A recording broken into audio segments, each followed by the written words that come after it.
Hey guys నమస్తే. ఈరోజు topic వచ్చేసి అంటే సెంట్రల్ గవర్నమెంట్ నుంచి అయితే జాబులు అయితే పడ్డాయి. 10వ తరగతి మాత్రమే అర్హత అనమాట. మెరిట్ లిస్ట్ అయితే ఇస్తారనమాట.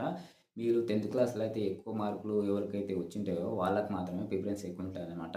అదేవిధంగా డగ్ సేవక్ కార్యకర్తగా మాస్టర్ పోస్ట్ మాస్టర్గా పడ్డాయన్నమాట. ఎన్ని పోస్టులు పడ్డాయంటే 24 21,413 పోస్టులు అయితే పడ్డాయి.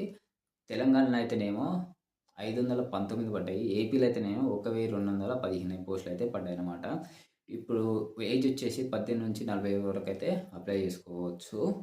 ఎప్పుడు మార్చి 3 తారీఖు వరకు 2025 నుంచి 2025 మార్చి 3 తారీఖు ఆన్లైన్ అప్లికేషన్ అయితే ఉంటుందన్నమాట. గ్యాస్ మీరు ఎవరికైనా ఇంట్రెస్ట్ ఉంటే ఇట్లా మీరు పోస్ట్ ఆఫీస్కి అయితే అప్లై చేసుకోవచ్చు. ఓకేనా గ్యాస్. ఇంకా ఏమన్నా మీకు డౌట్స్ ఉంటే ఇట్లా కామెంట్ చేయండి. అదేవిధంగా ఏంటంటే నేను ఒక విషయం ఏం చెప్తున్నా అంటే మీ అందరికీ ఒకే ఒక విషయం ఏంటంటే ఎక్కువ 10th క్లాస్ మార్కులు ఎక్కువైతే ఎవరికైతే ఉన్నాయో వాళ్ళకి మాత్రం ఎక్కువ ప్రిఫరెన్స్ ఇస్తారు.